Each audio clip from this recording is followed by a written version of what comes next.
मैं विजय कुमार पटेल पीएम विश्वकर्मा योजना से जुड़ा हुआ कैंडिडेट हूँ, जो जहांगीर का लाइवली कॉलेज ट्रेनिंग प्राप्त किया हूँ। उसमें पाँच दिन का जो आशीष कुमार साहू द्वारा दिया गया, जिसमें मुझे घर बनाने का पूरा नियम, जैसे कॉलम खड़ा करना, डीपीसी करना, स्लैब ढालना, ईंटों की गणना करना, मटेरियल कितना लगता है उसका क्वांटिटी याद करना, ये सब मुझे 5 दिन में ट्रेनिंग दिया गया। और वहाँ पर दीवार भी जोड़कर चुनाई प्लास्टर सभी किया मैंने। और एक बहुत अच्छा मिस्त्री के रूप में आशीष कुमार साहू इंजीनियर द्वारा मुझे ट्रेनिंग दिया गया। और उसमें भी डिजिटल इंडिया के बारे में भी बताया गया, जो डिजिटल इंडिया बैंक से लोन लेना, बैंक से लोन प्राप्त हुआ, लोन वाले बैंक वाले हमें संपर्क किया, फिर 1 हफ्ता के अंदर में उन्हें पैसा ट्रांसफ़र कर दिया। और विश्वकर्मा योजना में जो हमने ट्रेनिंग किया उसका भत्ता हमें 2 माह के अंतर्गत मिल गया।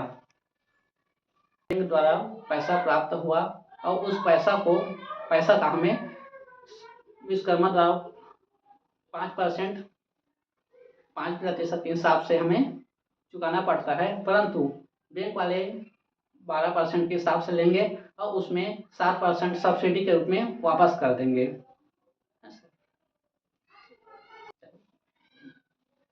हमें बैंक द्वारा पैसा प्राप्त हुआ, जो 12% के हिसाब से देना पड़ता है और 7% सब्सिडी के रूप में वापसी होगा।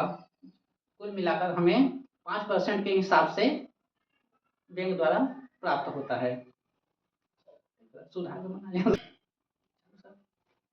हमें 1 लाख का लोन मिलता है, जो 18 माह में चुकाना पड़ता है। 1 लाख पूरा चुका देने के बाद हमें और आगे 2 लाख मिलेगा, उसको भी हमें 18 महीनों में चुकाना है। इस तरह से बैंक वाले लोन देते हैं। इस तरह से हमें पीएम विश्वकर्मा योजना के अंतर्गत फायदा होता है एक मिस्त्री भाई को। ठीक सर, पीएम विश्वकर्मा योजना से हमें बहुत कुछ लाभ मिला। पहला लाभ तो हमें 5 दिन का ट्रेनिंग दिया गया, जिसमें हमें आने जाने का भत्ता मिला, जो 2 हफ्ते के बाद दिया जाता है। और हम लोगों का पीएम विश्वकर्मा योजना के अंतर्गत पहचान पत्र मिला।